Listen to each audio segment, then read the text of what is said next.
আপনার জীবন খ্রিস্টের সুগন্ধ ছড়ায়। প্রিয় বন্ধুরা, আপনাদের সবাইকে প্রভু যিশুর নামে স্বাগত জানাই। আপনি যদি প্রভু যিশুর বিশ্বাসী হয়ে থাকেন, মানে আপনি প্রভু যিশুকে বিশ্বাস করেন, পাপ থেকে সম্পূর্ণ মন পরিবর্তন করেছেন, প্রভু যিশুর নামে বাপ্তিস্ম নিয়েছেন, পবিত্র আত্মা গ্রহণ করেছেন, আর তারপরে প্রভু যিশুর বাক্য আর তার পবিত্র আত্মা দ্বারা প্রত্যেক দিন আপনি চালিত হন, তাহলে আপনার জীবন প্রভু যিশুর সুগন্ধ ছড়ায়। কখনো এটা খেয়াল করেছেন কি, আপনি মানুষের সঙ্গে কথা বলছেন, তাদের মধ্যে মিশছেন, কিন্তু কিছু লোক আপনাকে পছন্দ করছে না। আপনার কথাবার্তা, আপনার চাল চলনের জন্যে তারা আপনাকে পছন্দ করছে না, কিন্তু কিছু লোক আপনার কথাবার্তা, আপনার চাল চলন জন্যে আপনাকে পছন্দ করে। ঈশ্বরের বাক্যে উল্লেখ রয়েছে, একজন বিশ্বাসী যে প্রভু যিশুকে গ্রহণ করেছে, সে প্রভু যিশুর সুগন্ধ ছড়ায়। তার জীবনের মাধ্যমে প্রভু যিশু সুগন্ধ ছড়ায় এই জগতের মধ্যে। এটা কোনো রকমের বাহ্যিক গন্ধ নয়, এটা আত্মিক গন্ধ। আমাদের চরিত্র, আমাদের কথাবার্তা, আমাদের কাজকর্ম, আমাদের ব্যবহার, তার দ্বারা খ্রিস্টের সুগন্ধ এই জগতে ছড়ায়। কিছু লোক তা পছন্দ করে, কিছু লোক পছন্দ করে না। ঈশ্বরের বাক্যে এবারে উল্লেখ রয়েছে, আমরা এই বিষয়টা আজকে বোঝার চেষ্টা করব। দ্বিতীয় কোরিন্থীয় তার 2:14-16, ঈশ্বরকে ধন্যবাদ যে আমরা খ্রিস্টের সঙ্গে যুক্ত হয়েছি বলে ঈশ্বর তার জয়যাত্রায় সব সময় আমাদের চালিয়ে নিয়ে যাচ্ছেন। খ্রিস্টকে জানা একটি সুগন্ধের মতন। ঈশ্বর তার জয়যাত্রার সেই সুগন্ধ আমাদের মধ্যে দিয়ে সব জায়গায় ছড়িয়ে দেন। যারা উদ্ধার পাচ্ছে এবং যারা ধ্বংস হয়ে যাচ্ছে, তাদের কাছে ঈশ্বরের পক্ষে আমরা সত্যি সত্যি খ্রিস্টের সুগন্ধ। কিন্তু যারা ধ্বংস হচ্ছে, তাদের কাছে আমাদের সুগন্ধ হচ্ছে মৃত্যুর গন্ধ, যার ফল হলো অনন্ত মৃত্যু। যারা উদ্ধার পাচ্ছে, তাদের কাছে আমাদের জীবনের সুগন্ধ, যার ফল হলো অনন্ত জীবন। এই কাজের যোগ্য কে? এখানে ঈশ্বরের বাক্যে বলছে যে একজন বিশ্বাসী, সে যে প্রত্যেক দিন জীবন কাটাচ্ছে এই জগতে, সে কিন্তু তার ব্যবহার, তার চালচলন, তার কথাবার্তা, তার জীবনের দ্বারা খ্রিস্টের সুগন্ধ ছড়াচ্ছে। দেখুন, আপনাকে কোনো বড় চার্চে গিয়ে প্রচার করতে হবে, তবেই আপনার জীবন থেকে খ্রিস্টের সুগন্ধ ছড়াবে, ব্যাপারটা কিন্তু এরকম নয়। বা আপনার বাড়িতে মিটিং থাকতে হবে, তাহলেই আপনার জীবন থেকে সুগন্ধ ছড়াবে, ব্যাপারটা কিন্তু এরকম নয়। এখানে যেটা বলছে সেটা হচ্ছে, এটা আপনার জীবনের দ্বারা, আপনার স্বভাব, চরিত্র, কথাবার্তা, আপনার চাল চলন, এই সমস্ত জিনিসের দ্বারা আপনি খ্রিস্টের সুগন্ধ ছড়াচ্ছেন। একজন বিশ্বাসী যে সে পবিত্রতায় চলে, সে পাপের সঙ্গে আপোষ করে না, সে মানুষকে ক্ষমা করে, সে মানুষকে ঈশ্বরের ভালোবাসার কথা বলে, সে ঈশ্বরের ভালোবাসা দেখায়ও আপনি নিজের জীবন থেকে। সে পাপের পথে চলতে চায় না, সে পবিত্রতা, ধার্মিকতার পথে চলে।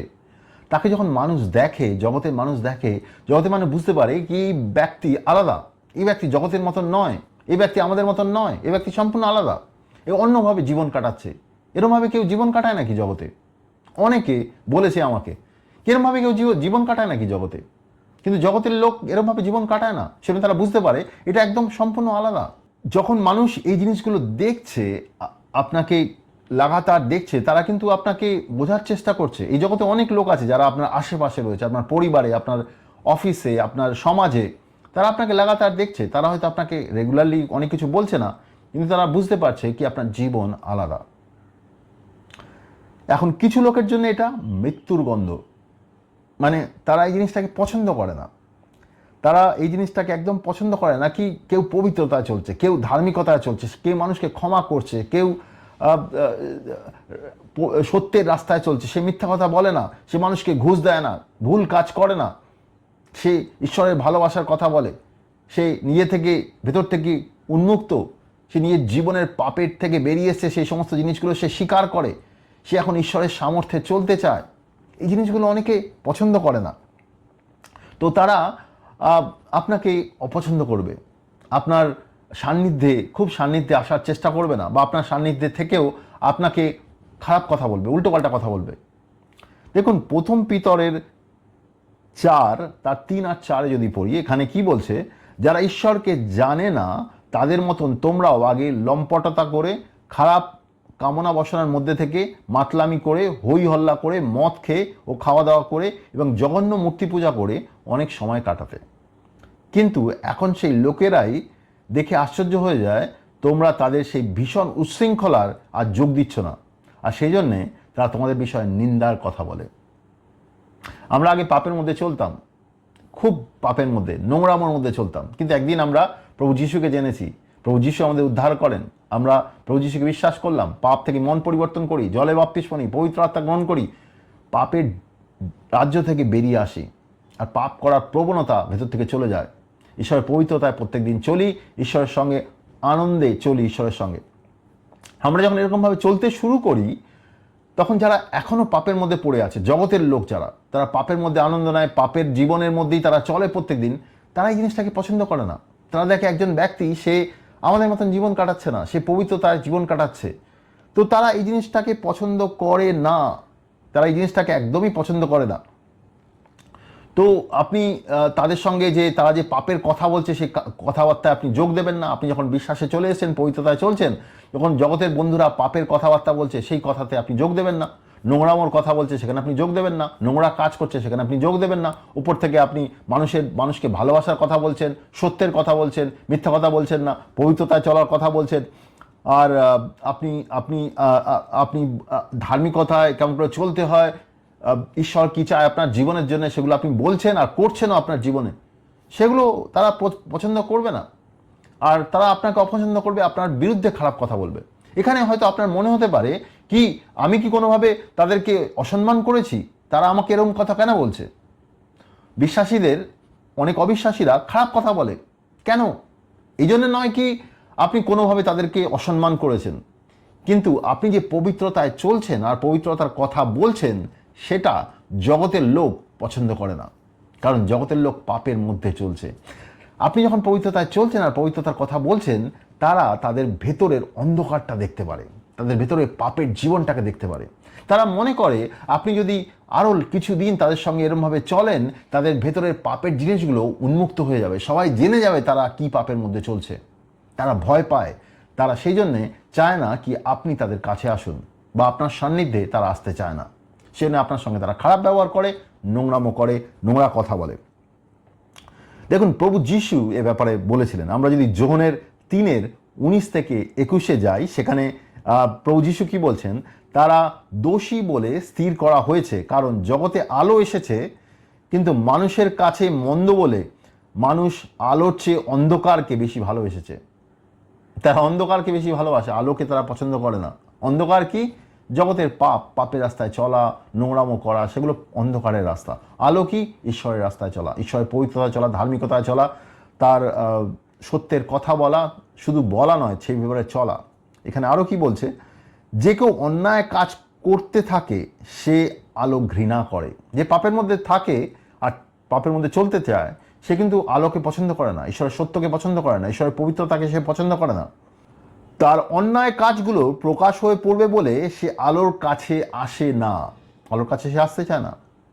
কিন্তু যে সত্যের পথে চলে সে আলোর কাছে আসে, যেন তার কাজগুলো ঈশ্বরের ইচ্ছা মতো করা হয়েছে তার প্রকাশ পায়। যে সত্যের পথে চলতে চায়, অনেক ব্যক্তি আছে অন্ধকারের মধ্যে পড়ে রয়েছে, কিন্তু তারা সত্যের পথে আসতে চায়। তারা যখন আলো দেখে, মানে ঈশ্বরের কথা বলছে, ঈশ্বরের রাস্তায় চলছে, ঈশ্বরের ক্ষমার কথা বলছে, তারা আসতে চাইবে আপনার কাছে, আপনার কাছ থেকে শুনতে চাইবে, তারা আপনার দ্বারা ঈশ্বরের ব্যাপারে শুনতে চাইবে। এরকম অনেক লোক আছে। কিন্তু অনেক লোক এরকমও আছে যারা পাপের মধ্যে রয়েছে, তারা আসতে চাইছে না। এই জন্যে কি তারা যদি আরও কাছে আসে, তাদের মধ্যে যে নোংরামো রয়েছে সেটা প্রকাশ পেয়ে যাবে। তারা আলোকে ঘৃণা করে। অন্ধকারের অনেক লোক আলোকে ঘৃণা করে, আলোকে তারা কাছে আসতে দেয় না। এরকম অনেক লোক আছে যারা আপনার হয়তো জানাশোনা, পরিবারের, সমাজের, অফিসের, যেহেতু আপনি ঈশ্বরকে বিশ্বাস করেন, আপনাকে তারা পছন্দ করে না। তারা আপনাকে তাদের জীবনের কাছাকাছি, তাদের পরিবারের কাছাকাছি আসতে দিতে চায় না। প্রবলেম আপনি নয়, আপনি যে জিনিসটাকে বিশ্বাস করেন, যে ঈশ্বরকে আপনি বিশ্বাস করেন, যে পবিত্রতা আপনি চলেন, সেটা আলো অ্যাকচুয়ালি। আর সেই আলো তাদের মধ্যে যে অন্ধকার আছে সেই অন্ধকারটাকে প্রকাশ করে দেবে। আর তারা চায় না সেই আলোর কাছে আসতে। তারা আপনার বিরুদ্ধে কথা বলবে, তারা আপনার থেকে দূরে চলে যেতে চাইবে। আপনার জীবন, আপনার কথাবার্তা তাদের জন্য একটা মৃত্যুর মতন হবে। মৃত্যুর গন্ধের মতন হবে। তারা আপনাকে, আপনার কথাবার্তা, আপনার যে আন্ডারস্ট্যান্ডিং, সেগুলোকে তারা পছন্দ করে না। তো এগুলো দেখে যেন আমরা বিভ্রান্ত না হই। এগুলো খুব সাধারণ ব্যাপার, এগুলো হবেই আমাদের সঙ্গে, কারণ আমরা প্রভু যিশুকে বিশ্বাস করি। আর আমরা দেখতে পাই বাক্যে কি প্রভু যিশু বলেছেন যে কি তাকে যেমন করে মানুষ প্রত্যাখ্যান করেছে, তেমনভাবে মানুষ আমাদেরকেও প্রত্যাখ্যান করবে। মথির 10:25 প্রভু যিশু বলছেন কি প্রভু যিশুকে তারা শয়তান থেকে এসে কাজ করছে এরকম বলছিল প্রভু যিশুকে। বেলজেবুব বলেছিল, বেলজেবুব মানে একরকম শয়তান বলা। তো বলছে যে যখন ঘরের কর্তাকেই তারা শয়তান থেকে বলছে, তার মানে তারা ঘরে যারা রয়েছে তাদেরকেও তারা শয়তান থেকে বলবে। তো আমাদেরকে তারা মানুষ পছন্দ করবে না, কারণ আমাদের ভেতরে যে প্রভু যিশুর আন্ডারস্ট্যান্ডিং রয়েছে, প্রভু যিশু যারা যে চালিত হই, সেগুলো তাদের ভেতরে যে অন্ধকার আছে সেই অন্ধকারকে প্রকাশ করে দেয়। তারা ভয় পাবে, তারা আমাদের থেকে দূরে থাকবে। কিন্তু অন্য একটা গ্রুপ আছে যারা আপনার বাক্যকে শুনবে, পছন্দ করবে আর আপনার কাছে আসতে চাইবে। আর তারা বিশ্বাসী হতে পারে, তারা এমন হতে পারে তারা প্রভু যিশুকে বিশ্বাস করেছে, পাপ থেকে মন পরিবর্তন করেছে, জলে বাপ্তিস্ম নিয়েছে, পবিত্র আত্মা পেয়েছে এবং পবিত্র আত্মা দ্বারা চালিত হয়, তারা বিশ্বাসী, এরকম হতে পারে। আবার এমনও লোক হতে পারে তারা বিশ্বাসী নয়, তারা অন্ধকারে চলছে কিন্তু তারা আলোর কাছে আসতে চায়। তারাও কিন্তু আপনাকে পছন্দ করবে, তারা আপনার বাক্য শুনে আপনার সঙ্গে আসবে, আপনার সঙ্গে কথা বলতে চাইবে, আপনার থেকে অনেক কিছু জানতে চাইবে, আপনার দ্বারা বিশ্বাসে বেড়ে উঠতে চাইবে। কারণ আপনার জীবনের দ্বারা তারা একটা আশার আলো দেখতে পায়, আপনার জীবনের দ্বারা একটা মুক্তির রাস্তা দেখতে পায়, আপনার জীবনের দ্বারা তারা একটা ক্ষমার রাস্তা দেখতে পায়, আপনার জীবনের দ্বারা তাদের জীবনে একটা পবিত্রতা, একটা সামর্থ্যের রাস্তা তারা দেখতে পায়। তারা বুঝতে পারে কি তারা পাপের জীবন থেকে সম্পূর্ণ বেরিয়ে আসতে পারবে আর পবিত্রতায় চলতে পারবে। যেমন আপনি চলতে পারছেন তেমন তারাও চলতে পারবে। আপনার ভেতরে যে শান্তি, আনন্দ দেখে, সেগুলো দেখে তারা বুঝতে পারে কি ঈশ্বর তাদেরকেও এই জিনিসগুলো দিতে পারে। তো এরকম অনেক লোক আপনার কাছে আসতে চাইবে, কারণ তারা ঈশ্বরের আলোকে পছন্দ করে, তারা আলোতে আসতে চায়।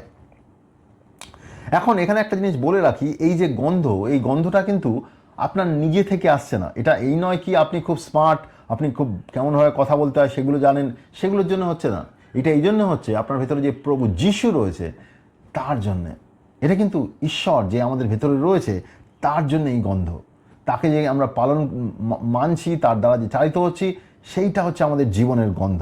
আমরা যেন কোনো রকম অহংকারে না এসে যাই কি আমি খুব ভালো ব্যক্তি হয়ে গেছি, আমি খুব প্রভাবশালী হয়ে গেছি, সেখানে লোক আমাকে শুনছে। ব্যাপারটা কিন্তু এরকম নয়। ব্যাপারটা এরকম কি আমাদের ভেতরে যে প্রভু যিশু রয়েছেন তার চরিত্র আমাদের দ্বারা প্রকাশ পাচ্ছে। আমাদের ভেতরে যে প্রভু যিশু রয়েছে, তার আত্মা রয়েছে, তাকে আমরা তার বাধ্য হচ্ছি, তার দ্বারা আমরা চালিত হচ্ছি। তো আমাদের স্বভাব, চরিত্রের মধ্যে ঈশ্বরের স্বভাব দেখা যাচ্ছে, আর তার দ্বারা লোকেরা, মানুষ যারা শুনছে আমাদেরকে, তারা ঈশ্বরের স্বভাব দেখতে পাচ্ছে, আর তার দ্বারা তারা ঈশ্বরের উপস্থিতিতে আসতে চাইছে, শুনতে চাইছে, বুঝতে চাইছে।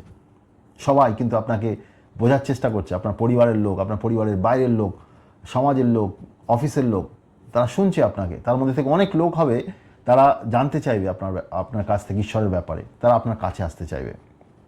আপনি তাদেরকে ঈশ্বরে আসতে সাহায্য করতে পারেন, তাদেরকে ঈশ্বরের আত্মায় বেড়ে উঠতে সাহায্য করতে পারেন, তাদের শিষ্যত্ব প্রশিক্ষণ দিতে পারেন, তাদেরকে বেড়ে উঠিয়ে তারা যেন আত্মায় বেড়ে ওঠে আর ঈশ্বরের সঙ্গে চলতে পারে, সে ব্যাপারে আপনি সাহায্য করতে পারেন। এখন এই যে সুন্দর গন্ধটা, আমাদের চরিত্র, আমাদের স্বভাব, আমাদের কথাবার্তার মাধ্যমে, এ ব্যাপারে আরেকটু যদি বোঝার চেষ্টা করি, পুরনো নিয়মের সময় আমরা জানি কি ঈশ্বরের একটা মন্দির ছিল, সেই মন্দিরের ভেতরে ঈশ্বরের উপস্থিতি হতো। আর সেই মন্দিরে মানুষকে এরকম আদেশ দেওয়া হয়েছিল, নিয়ম ছিল এরকম কি মানুষ যেন, ইসরায়েলের লোকেরা, তারা যেন পশু বলি দেয় প্রত্যেক বছর। তো তারা পশুকে নিয়ে আসতো বলি দেওয়ার জন্য, আর পশুর যে মাংস, পশুকে মারার পরে তার যে মাংস, সেই মাংসর কিছু অংশটা সেই যজ্ঞ বেদির ওপরে, যেখানে আগুন জ্বলতো, তার ওপরে রাখা হতো। মাংস আর কিছুটা চর্বি সেটা রাখা হতো, আর সেটা যখন পুড়ে যেত, তার যে গন্ধ, সেই গন্ধটা ঈশ্বরকে সন্তুষ্ট করত। লেবীয় পুস্তক তার 3:16 লেখা আছে, পুরোহিত এগুলো নিয়ে উৎসর্গ করার খাবার হিসেবে বেদির ওপরে পুড়িয়ে ফেলবে। এটা আগুনে করা উৎসর্গের মধ্যে একটা, যার গন্ধে সদাপ্রভু খুশি হয়। ঈশ্বর খুশি হতো সেই গন্ধে, যেই মাংস আর চর্বি আগুনে পুড়ত। এখন বর্তমান সময়ে কোনো মন্দিরের প্রয়োজন নেই, কারণ ঈশ্বরের বাক্যে লেখা রয়েছে প্রত্যেক বিশ্বাসীর শরীর হচ্ছে ঈশ্বরের মন্দির। কোনো বলির দরকার নেই, কারণ প্রভু যিশু আমাদের পাপের জন্য বলি হয়েছেন 2000 বছর আগে, আর তার বলি হচ্ছে সম্পূর্ণ।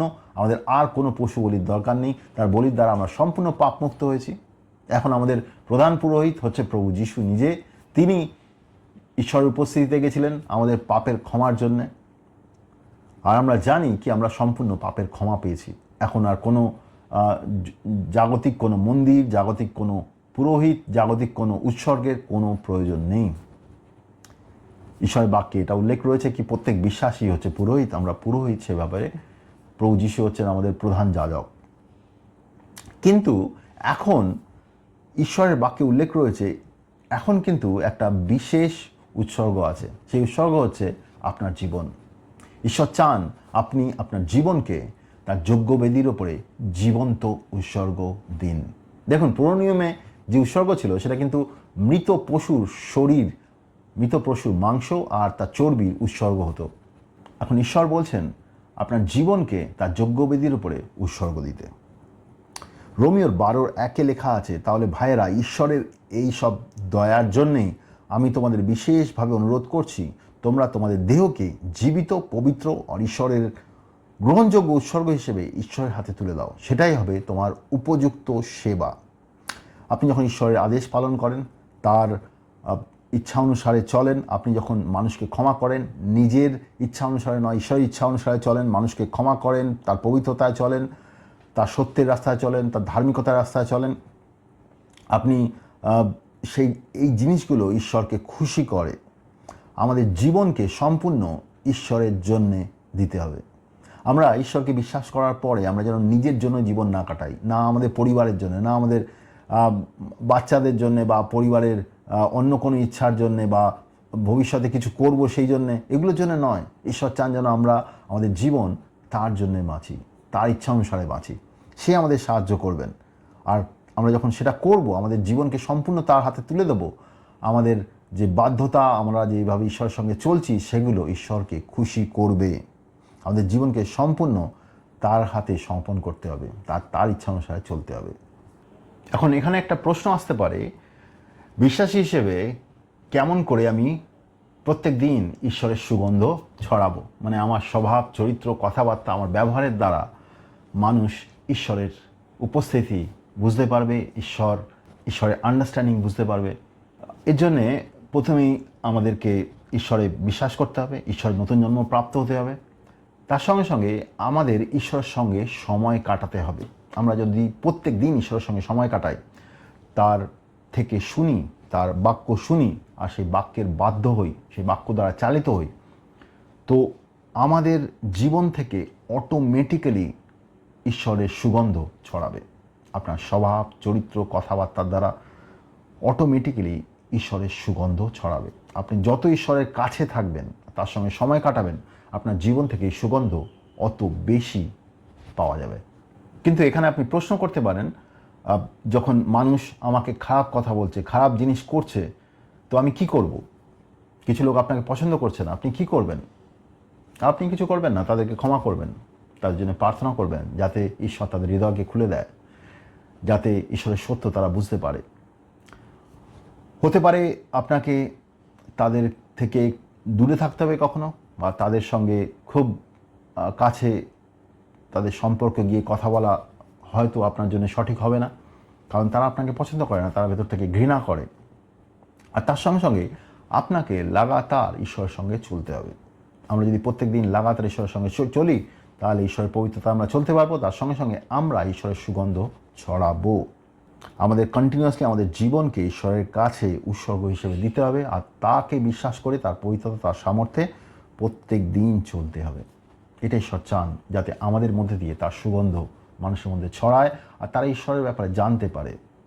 আমাদের সুসমাচার প্রচার করতে হবে, কিন্তু আমাদের জীবনের দ্বারা ঈশ্বরের সুগন্ধ ছড়ায়, আর সেটা অন্য ব্যক্তিকে অনুপ্রাণিত করবে। কারো ভালো লাগবে, কারো খারাপ লাগবে, কিন্তু ঈশ্বর চান যেন আমরা এই জিনিসটা লাগাতার করি। এখন শেষে আমি আপনার কাছে এই প্রশ্নটা রাখতে পারি, আপনার জীবন এর মধ্যে দিয়ে, আপনার কথাবার্তা, আপনার চালচলন, আপনার ব্যবহারের দ্বারা মানুষ কি ঈশ্বরের গন্ধ পায়? ভেবে দেখুন তো। আপনার কথাবার্তা, আপনার আন্ডারস্ট্যান্ডিং, আপনার চালচলন মানুষকে কি ঈশ্বরের দিকে নিয়ে যায়? এটা খুব গুরুত্বপূর্ণ। আমরা যদি বিশ্বাসী হয়ে আমরা যদি সঠিকভাবে না চলি, তাই আমাদের জীবন থেকে ঈশ্বরের গন্ধ বেরোবে না। ঈশ্বর চান যেন আমরা লাগাতার তার সঙ্গে সম্পর্ক রাখি, আর তার আন্ডারস্ট্যান্ডিংয়ে চলি, তার বিশ্বাসে চলি, তার বাক্যের দ্বারা চালিত হই। তাহলে আমাদের জীবন থেকে ঈশ্বরের সুগন্ধ ছড়াবে, আর যেটা অন্য ব্যক্তিদের ঈশ্বরের বিশ্বাসে আসতে, তার পবিত্রতা আসতে সাহায্য করবে। ঈশ্বর চান আপনি প্রত্যেক দিন তার সুগন্ধ যেন ছড়ান এই জগতে, যাতে আপনার জীবনকে সে ব্যবহার করে অন্য ব্যক্তির জীবনেও আলো নিয়ে আসতে পারে। আমি বিশ্বাস করি ঈশ্বর আপনাকে আশীর্বাদ করবেন এই বাক্যের দ্বারা। ধন্যবাদ।